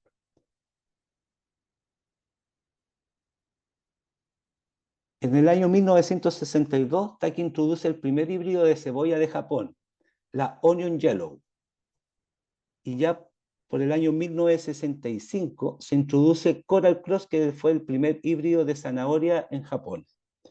Estos son algunos hitos que ha marcado Taki alrededor de su historia durante estos 190 años y quise remarcar algunos hitos importantes, ya que el profesor estaba hablando un poco de la historia y de cómo se ha ido avanzando en el desarrollo de los híbridos de hortalizas a nivel mundial y de flores en el caso de Taki. Sobre nosotros, bueno, como toda empresa de semillas, hay tres departamentos muy importantes, tres áreas gigantes dentro de una empresa de semillas, y dentro de esto está la investigación, donde se hace todo este desarrollo que habla el profesor, donde se obtienen nuevos materiales, nuevas variedades con mejoras a nivel de enfermedades, a nivel de producción. Después viene un área de producción de semillas, y bueno, y como en toda empresa, un área de ventas. Somos Taki Seed con nuestras tres áreas bastante complejizadas alrededor del mundo. Taki se convierte en el número 1 hoy en día de hortalizas en Japón. Ya tiene más de 75 tipos de cultivos y posee ya más de 1.500 variedades dentro de estos 75 cultivos. Taki en el mundo está en más de 17 países presente, ¿ya? Dentro de esos está aquí Estados Unidos, está aquí México, está aquí España, y en distintas partes estamos presentes. En Sudamérica tenemos a Taki do Brasil, que posee un área que es el área comercialización para todo el resto de Sudamérica, y aparte de Sudamérica, también Centroamérica. Desde Centroamérica se ve la parte comercial, y también en Taki Brasil posee una estación de investigación con breeders haciendo desarrollo de algunos productos. Taki en Chile. Taki en Chile está presente hace bastantes años, ¿ya? En el año 1990, Taki llega a Chile y inaugura el primer home farm ubicado en la ciudad de Paine, con una superficie de 31 hectáreas dedicada a producción y proceso de semillas. En el año 2014, Taki Chile inaugura su segundo home farm en la ciudad de Chillán, con alrededor de 7 hectáreas que también están dedicadas a producción, a solo producción de semillas. En Taki, también en el año 2015, Taki recibe la certificación GSPP, producción de tomates libres de Clavibacter. Acreditación que se va manteniendo y renovando durante todos estos años y sigue vigente por varios años más. que es una acreditación bastante importante para el tema de producción de semillas. Además, otras acreditaciones en Taqui Chile tenemos acreditación de buenas prácticas agrícolas, acreditación SAC para el laboratorio dentro de la empresa, certificación Global Gap y últimamente la acreditación para producir semillas orgánicas. Con esto se ha ido avanzando y se ha ido certificando Taqui en Chile y posee todas estas acreditaciones.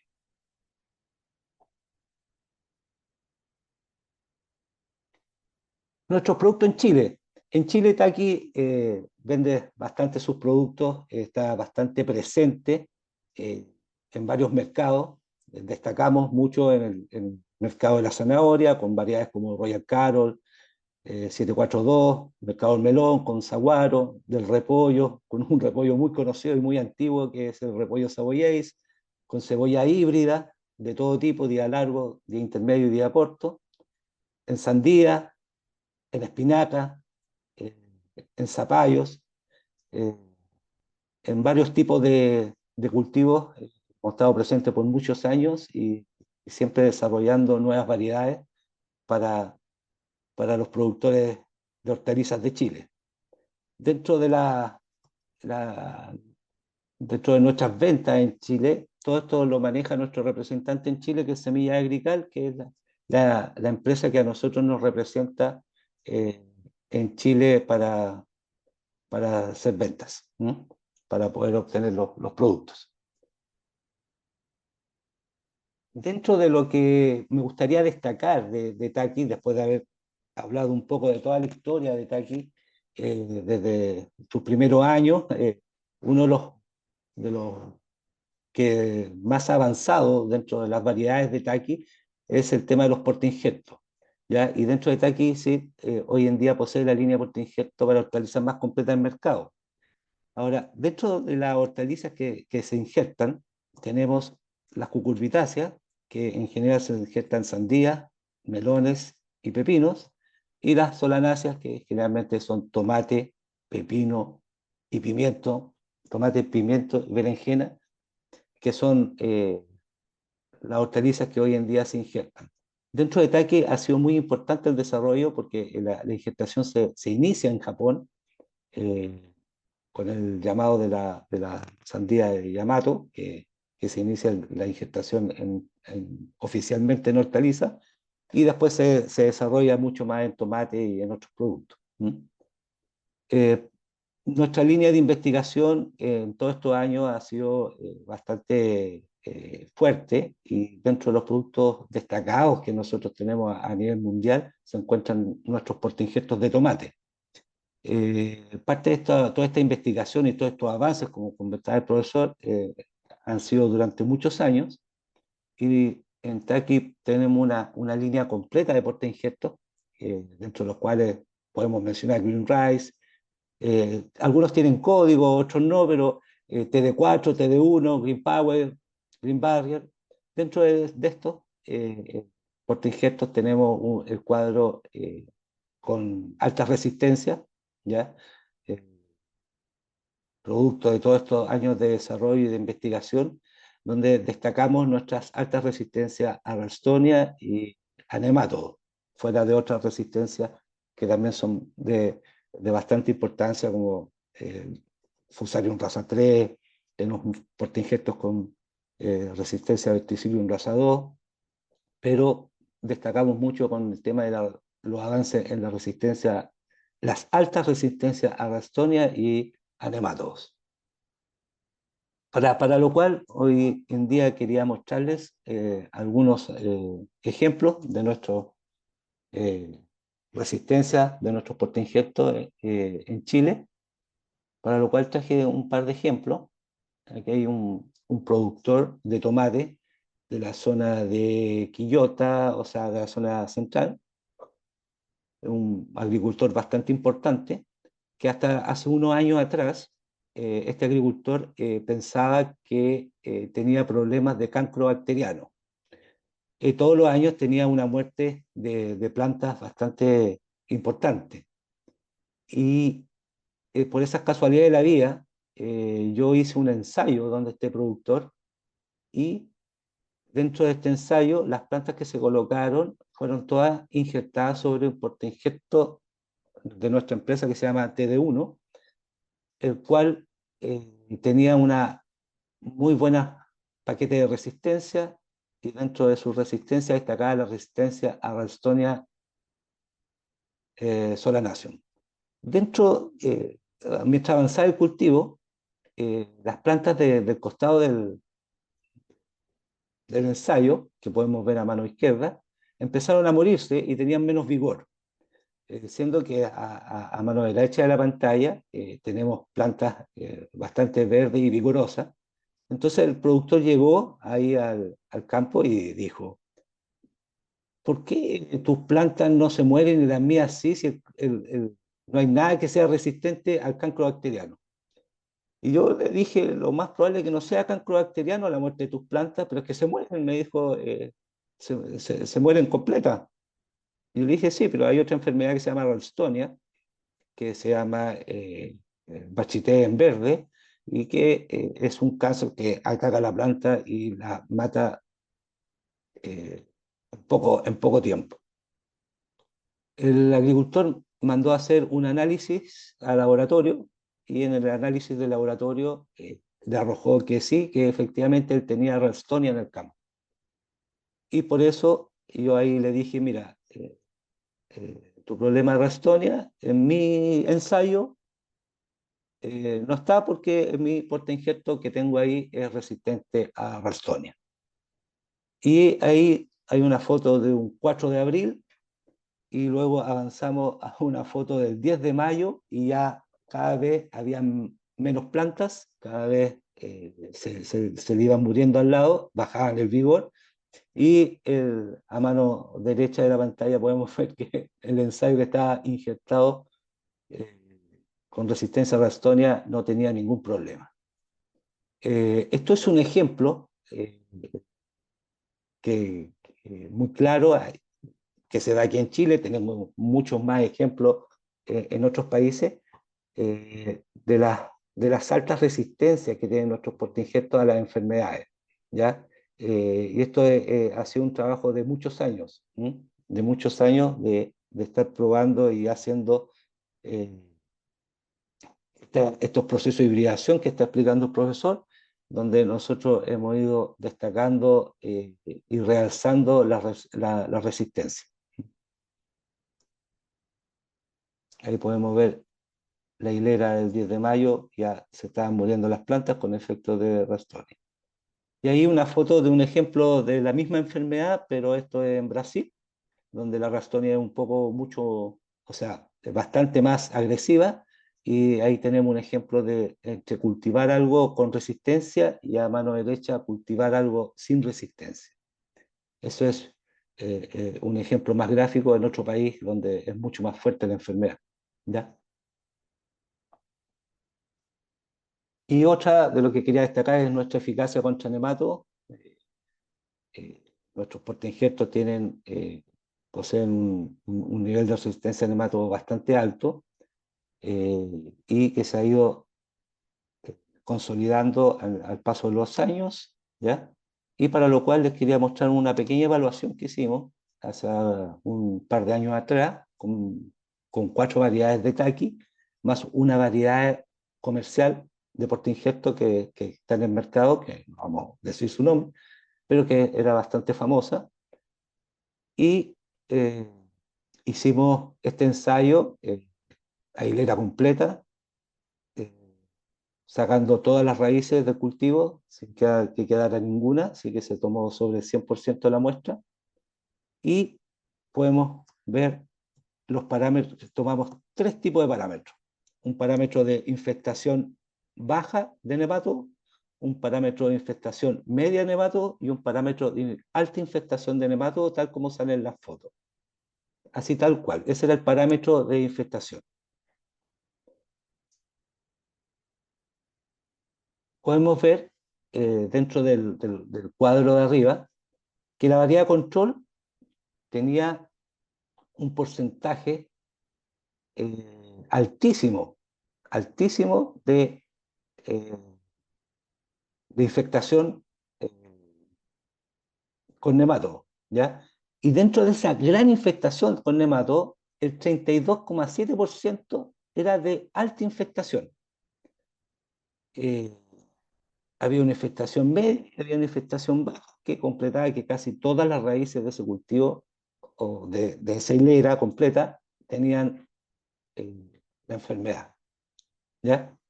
Dentro de las 4 variedades de taqui, que se indicaban con una alta resistencia a nematodos, podemos ver que hubo plantas infectadas. Claramente, cuando uno tiene una resistencia a la presión de nematodos, las resistencias se quiebran, pero el nivel de resistencia de nuestras plantas se notó bastante más alto.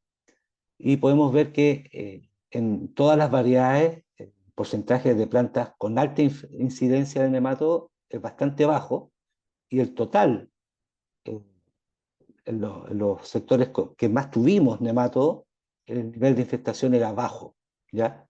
Eh, Esto fue bastante claro, porque el tamaño de la muestra fue a hilera completa. ¿Sí?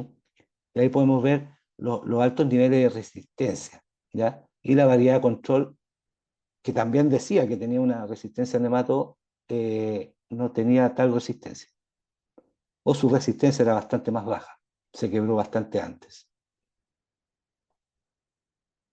Ahí podemos ir comparando algunas fotos de las raíces con nuestras variedades y la variedad control, donde se puede notar que nuestras variedades están con bastante menos infestación, ¿ya? Ahí comparada con TD1, uno de otros portainjertos presentes acá en Chile, con Green Power, con Green Rice y con TD17B. Bueno, estos son los ejemplos que yo quería mostrar de nuestros avances. Tenemos muchos avances más en otros tipos de variedades, de productos, pero hoy en día en Chile para nosotros esto es bastante importante, el tema de los portainjertos y el mercado de los portainjertos, que estamos bastante avanzados. Así que y ahí tenemos a TD4, que es otro de nuestros portainjertos que promueve los desarrollos radiculares, y ahí podemos ver raíces de planta de un cultivo de tomate tremendamente vigorosas, potentes y sin rastros de enfermedades. Y con eso yo me despido. Espero, muchas gracias a todos por su atención. Gracias a Mundo Agro por organizar este curso, y bueno, ahí un poco de lo que nuestra empresa ofrece, y nosotros estamos presentes en Chile hace bastantes años, así que hay un ejemplo de lo que somos. Así que, Liliana, te doy el paso. Muchas gracias por los minutos dados. Me costó un poquito con el tema de la pantalla, pero Sí, no te ya, preocupes. Gracias a ti, Sergio. Vamos a dejar tu contacto, tu correo en el chat, perfecto. o el que tú me digas, para que te puedan hacer consultas, dónde conseguir los productos, los puntos de venta y demás. ¿Te parece? Me parece, no hay ningún problema. Para eso Su- estamos, ¿eh? Súper, muchas gracias, Sergio. Muchas Ahí gracias a ti, que volvemos. estés muy bien. Igual, volvemos con Samuel. Gracias Lilianet y gracias Sergio por la presentación. Déjenme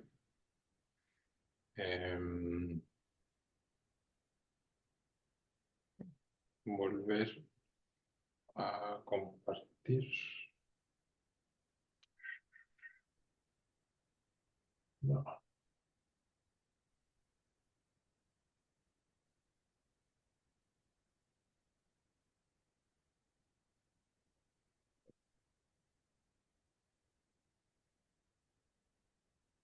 ¿Se ve ahí?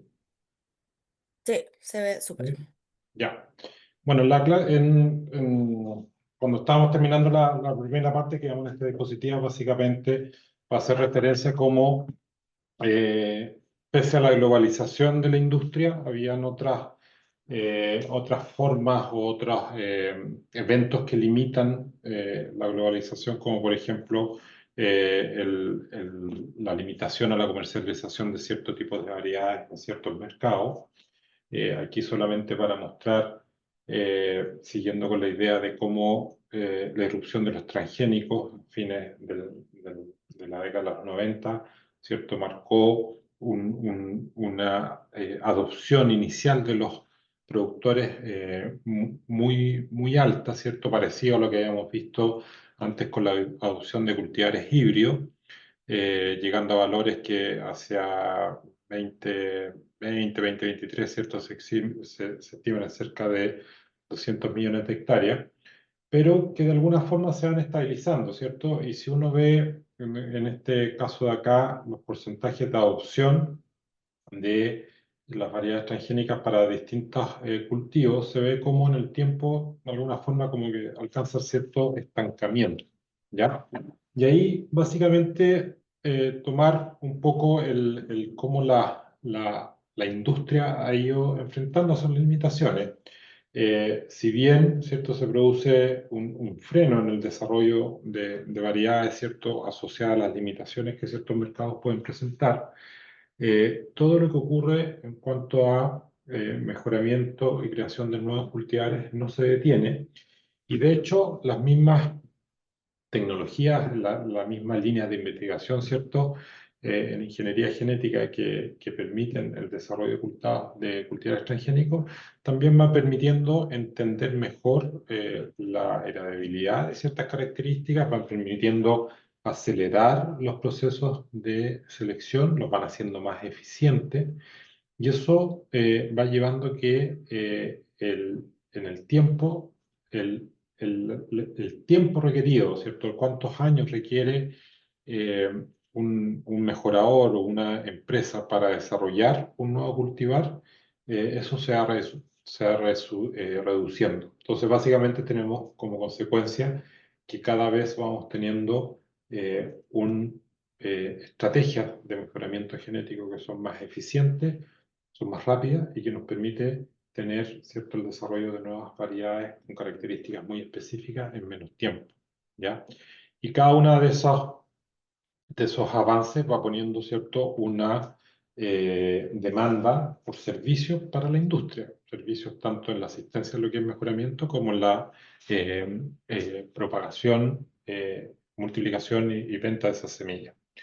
Aquí tomé un cuadro que es relativamente antiguo, ¿cierto? Ya tiene cerca de 15 años, un artículo que salió en la revista Science y que hablaba de cómo en el tiempo iban a ir apareciendo nuevas características asociadas a las nuevas estrategias de mejoramiento genético. En ese minuto se pensaba que la estrategia que iba a dominar en el mejoramiento de esas características iba a ser la transgenia.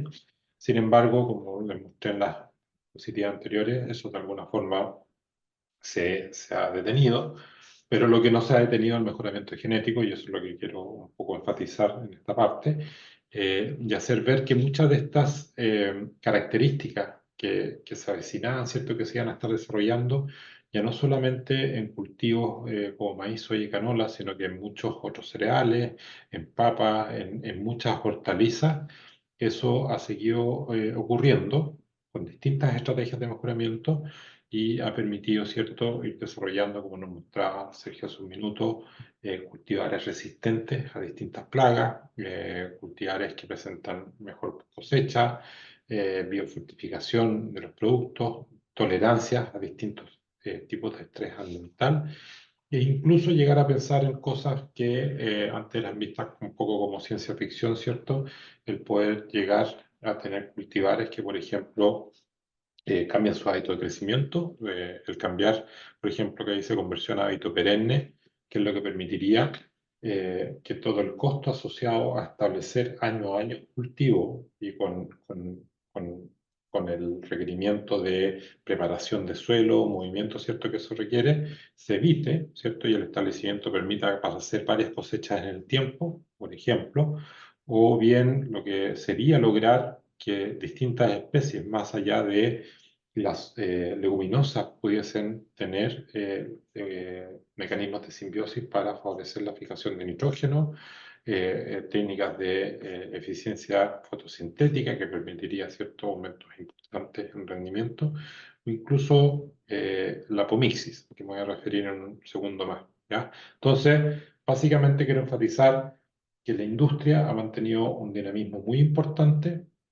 yendo a características que se van escapando o yendo más allá de lo que es puramente rendimiento, sino también yendo a atributos de las nuevas variedades asociadas a aspectos importantes de la sostenibilidad, como por ejemplo ahí hace un minuto les mencioné lo de el impacto que tendría en tener, por ejemplo, cereales de hábito perenne, y aquí hay una noticia de la Universidad de Washington, ¿cierto?, en que van logrando los primeros resultados en el desarrollo de granos con hábito perenne.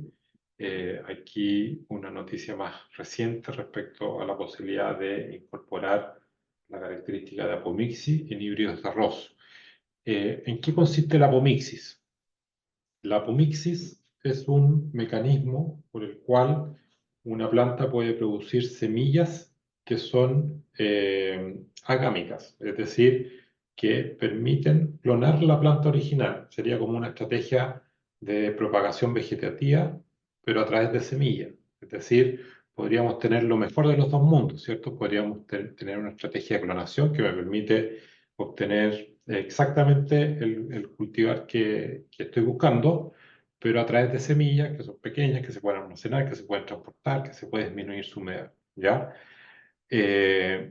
Si yo lograse hacer eso en un cultivar híbrido, podría tener la propagación de ese cultivar híbrido a un costo mucho menor, ¿cierto? Y eso permitiría, en un cultivar como arroz, ¿cierto?, poder llegar a más productores con cultivares de comportamiento más productivo, ¿ya? Y eso lógicamente representaría un cambio muy importante en la disponibilidad de ciertos cultivares y asociado a lo que les mostré antes, ¿cierto? Tecnologías como esa o acercamientos como ese, mejoramientos como ese, que hace 15 años se veían como algo muy lejano, hoy día, ¿cierto? Cada vez vemos que hay mayor aproximación, ¿cierto? Y mayor cercanía al llegar a tener ese tipo de avance. Las nuevas tecnologías no solamente han ido afectando en la velocidad con que se van obteniendo nuevos cultivares, la precisión con que se van logrando nuevas características, sino que también han tenido un efecto en la industria de semillas. Por ejemplo, la modificación de un determinado rasgo puede asociarse a la calidad de la semilla o al comportamiento del cultivar. El mejorador no siempre está pensando en la producción de semilla o en lo que está asociado a la producción de semillas. Un ejemplo que siempre le doy a los alumnos es, supongamos, un mejorador de repollo o un mejorador de zanahoria o de cebolla o de brócoli. Probablemente lo que está buscando es tener un producto de ciertas características que ojalá no florezca, porque en cada una de esas hortalizas, ¿cierto?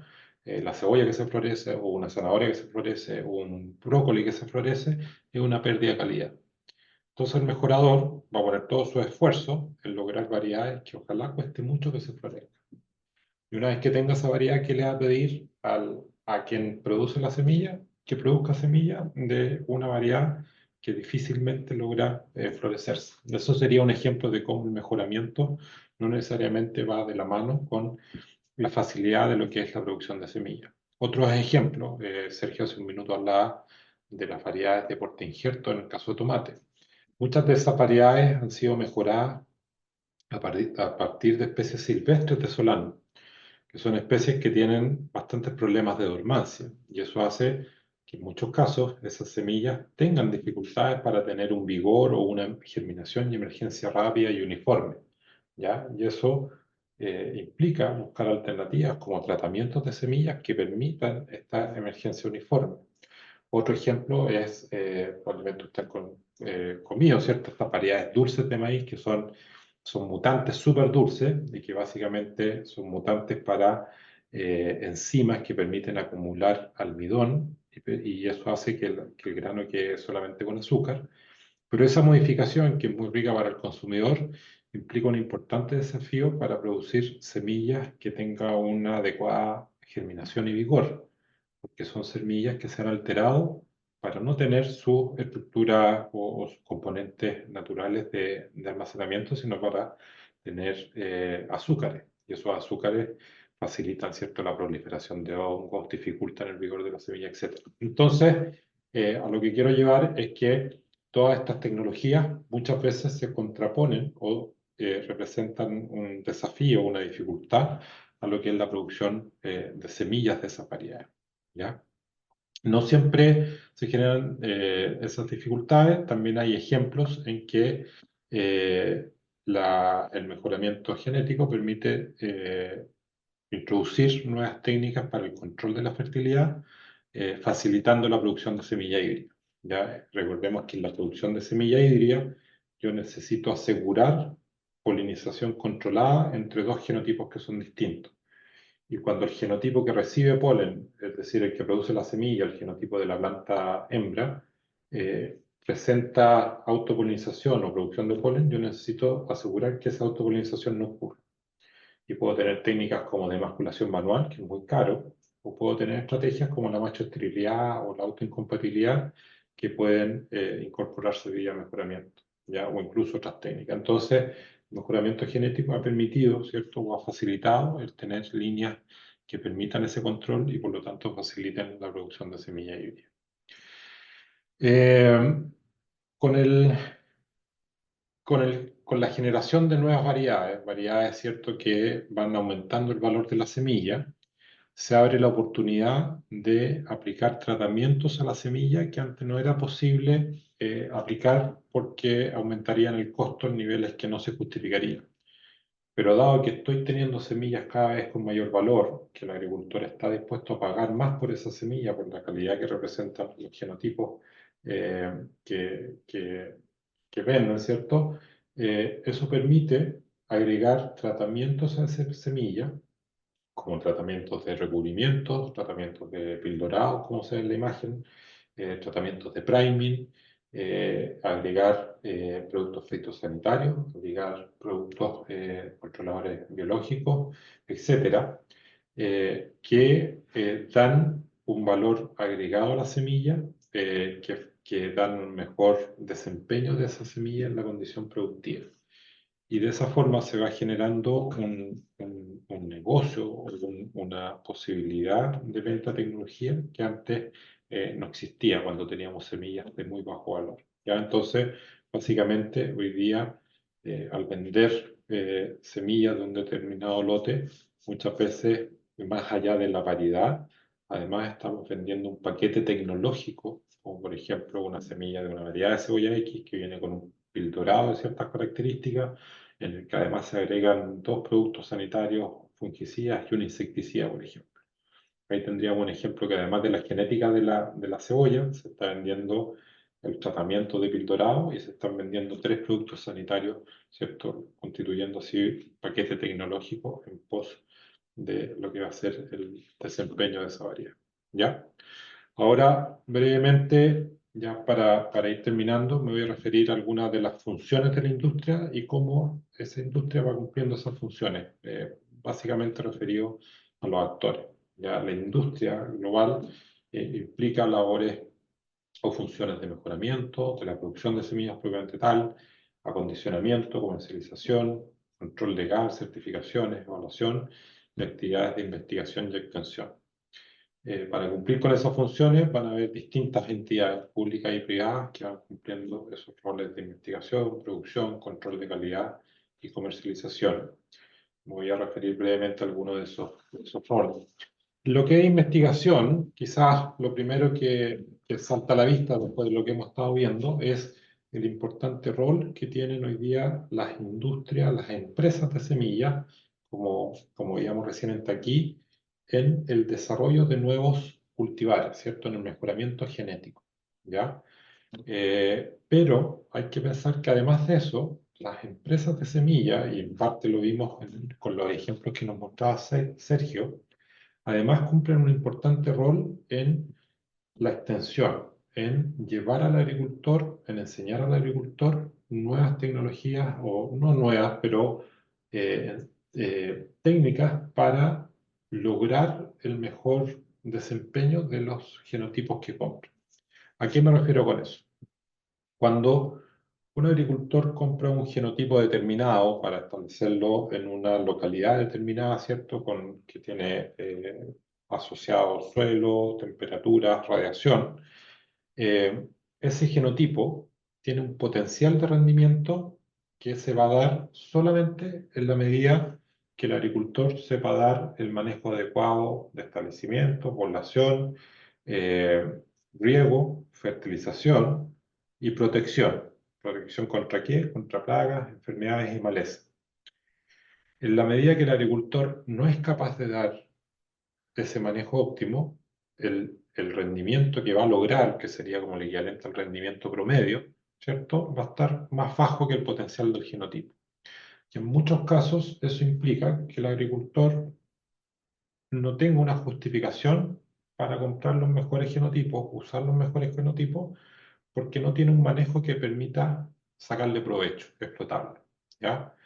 En la medida que las técnicas de producción de los agricultores les permiten ir alcanzando el potencial de rendimiento de los mejores genotipos en el mercado, esos agricultores van a estar dispuestos, ¿cierto?, a que cuando aparezca un nuevo genotipo, que aparezca un mejor genotipo, estar dispuestos o van a justificar su adquisición, su búsqueda de estos nuevos genotipos, porque van a tener prácticas de manejo que les permite alcanzar el potencial que ellos ofrecen.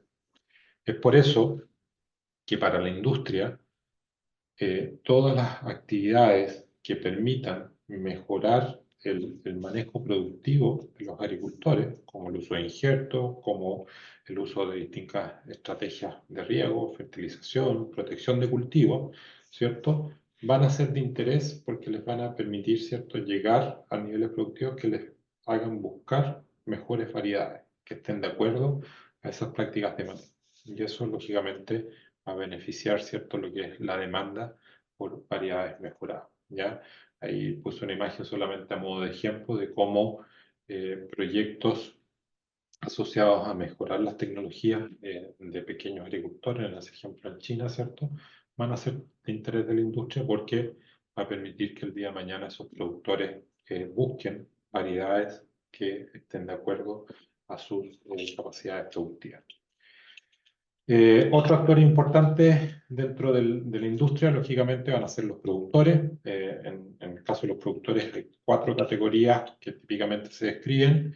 Las 2 primeras corresponden a agricultores, en la primera sobre todo, ¿cierto? Agricultores más bien de una producción de subsistencia, en que ellos van a tener, ¿cierto?, su producción, van a guardar semilla y esa semilla la van a ocupar en la temporada siguiente, ¿ya? Esa estrategia, por ejemplo, cuando tenemos variedades híbridas, no nos va a funcionar, porque sabemos que al guardar esa semilla y volver a ocuparla, no vamos a tener lo mismo, la misma variedad que ocupamos en la primera temporada, ¿ya? También van a haber productores que multiplican semillas sin contrato previo, que sería el ejemplo de productores que multiplican semillas de variedades que ya están liberadas, ¿cierto? Variedades de tomate, por ejemplo, otras hortalizas que ya no están protegidas, y ese agricultor puede multiplicarla y luego vender esa semilla cumpliendo con los requerimientos establecidos por la legislación, ¿cierto?, como semilla corriente, y eventualmente ahí también hay un tipo de productor que va a estar presente en la industria. Sin embargo, cuando hablamos en la industria de exportación de semillas, básicamente nos estamos refiriendo a los últimos 2 tipos de productores. Por un lado, productores que multiplican semillas bajo contrato con empresas, que son las empresas que desarrollan las variedades, ¿ya?, y las comercializan. Por ejemplo, tomando el ejemplo de Taqui su semilla la produce, ¿cierto?, con algunos productores, con productores o empresas que prestan el servicio de multiplicación, como PIGA, que es otro de los auspiciadores de esta secuencia de cursos, que en un contrato con quien desarrolló la variedad, es decir, con Taqui, ¿cierto?, van a llegar a un acuerdo, el productor produce la semilla y luego se la vende a Taqui para que Taqui la acondicione y la pueda comercializar. Y por último, vamos a tener estas empresas, que son las que desarrollan, que hacen genética y comercializan las variedades, que también pueden tener dependencias propias. Si volvemos al ejemplo de aquí, las dependencias como lo que nos mostraron, ¿cierto?, en Paine, ellos tienen capacidad de producir sus propias semillas ¿cierto? Sus propias dependencias para luego su comercialización. ¿Ya? Esas son las principales tipos de productores que vamos a identificar en la industria, y como les enfaticé, cuando estamos hablando de la industria de semillas de exportación, básicamente, o las variedades comerciales de mayor valor, básicamente nos vamos a estar refiriendo al tercer y cuarto tipo de productores. También dentro de la industria hay un control de calidad, que en este caso hay algunos externos a las empresas, hay otros que son controles de calidad internos, hay sistemas de certificación de calidad que permiten, ¿cierto?, o facilitan la comercialización dentro del país o fuera del país, y ahí, por ejemplo, puede participar un actor, como en el caso de Chile es el SAC. En la comercialización vamos a distinguir productores y empresas que pueden ser los distribuidores locales o multinacionales de esa semilla, ya sea la empresa propiamente tal o a través de un distribuidor. Muy importante, y esto lo habíamos mencionado antes, entidades que facilitan, ¿cierto?, el crecimiento y la comercialización global de la semilla, velando por los intereses de los distintos actores, del consumidor. En el caso del servicio agrícola y ganadero, ¿cierto?, vela por los intereses de los agricultores, vela por la protección del patrimonio fitosanitario. En el caso de UPOV, vela por los intereses del mejorador. AMPRO, ¿cierto?, va a velar por los intereses de quienes producen semillas, etc. Y eso hace tener, ¿cierto?, una industria global que va creciendo y va cumpliendo sus funciones de manera armónica. Ya para terminar, pensé una breve revisión respecto a las industrias, a las empresas. A las empresas hoy día, en su mayoría, multinacionales, que son las que hacen desarrollo de nuevos cultivares y hacen la producción, ese desarrollo de nuevos cultivares en distintos países, ¿cierto? Por eso ese carácter de multinacionales. Y además del desarrollo de los nuevos cultivares, su producción, su evaluación, su comercialización en distintos países. ¿Ya? Y ahí viene esta integración vertical que se menciona acá, ¿ya? Y que son compañías principalmente del hemisferio norte, norteamericanas, europeas, japonesas. Acá hay un cuadro bastante antiguo, o sea, ya tiene sus años respecto a cómo los actores más importantes de la industria han ido variando. Y aquí básicamente quiero referirme a la lógica que hay detrás, ¿ya? En 1985, por ejemplo, teníamos Pioneer como la principal empresa que asociada a la producción de semillas de maíz principalmente, ¿cierto? Y una serie de otros actores, vemos aquí que aparece Taki, Sakata, ¿cierto? Como actores importantes, distintas empresas con énfasis en distintas especies. Hacia 1996, que recordemos es el año en que empieza la comercialización de productos de cultivares transgénicos, aparece Monsanto dentro del ranking, en un lugar bastante inferior. El 2006 vemos que Monsanto se pega un salto al primer lugar y hay un movimiento relativo de otras empresas. El crecimiento de una empresa como Monsanto, ¿cierto?, marca una tendencia en lo que ha sido la adquisición de pequeñas empresas por otras empresas de más tamaño, ¿cierto?, una fusión. ¿Y qué es lo que se va logrando con esa fusión o cuál es la lógica detrás? Pensemos que Monsanto, cuando aparece como actor importante, básicamente aparece asociado a una tecnología de desarrollo de nuevos cultivares a través de transgenia, ¿cierto?, que es capaz de incorporar características de resistencia herbicida, resistencia al ataque de ciertos insectos. Y para poder comercializar esa tecnología, necesita genotipos donde incluir la tecnología, ¿ya? Como habíamos dicho antes, el desarrollo de un nuevo cultivar, de un nuevo genotipo, toma muchos años, mucho tiempo, ¿ya? Y para acelerar el poder comercializar su tecnología, el camino más rápido, ¿cuál es? Comprar otras compañías que ya tienen todos estos años de experiencia en generar nuevos genotipos, y en esos genotipos que los agricultores ya conocen, incorporar la nueva tecnología, ¿cierto? Y poder comercializar. ¿ya? Y así es como empieza este crecimiento y esta adquisición de distintas empresas, y se va produciendo en el tiempo que empezamos a tener cada vez empresas de mayor tamaño, ¿cierto? Que van creciendo mediante la adquisición de otras empresas de menor tamaño, ¿ya? Aquí hay un ranking relativamente antiguo, ¿cierto? Pero que nos va marcando ese crecimiento. Vemos que el 3 de los auspiciadores, ¿cierto? De esta secuencia de cursos están en ese ranking y que nos resalta, ¿cierto? El carácter internacional de la industria y cómo estas grandes empresas están ubicadas en un país como Chile, ¿ya? Y cómo a estas industrias, otras empresas como Piga, que prestan servicios para, ¿cierto? Estas empresas que hacen mejoramiento, eh, existen, ¿cierto? Y tienen este rol de prestar servicios para estas grandes empresas que están en la industria, ¿ya?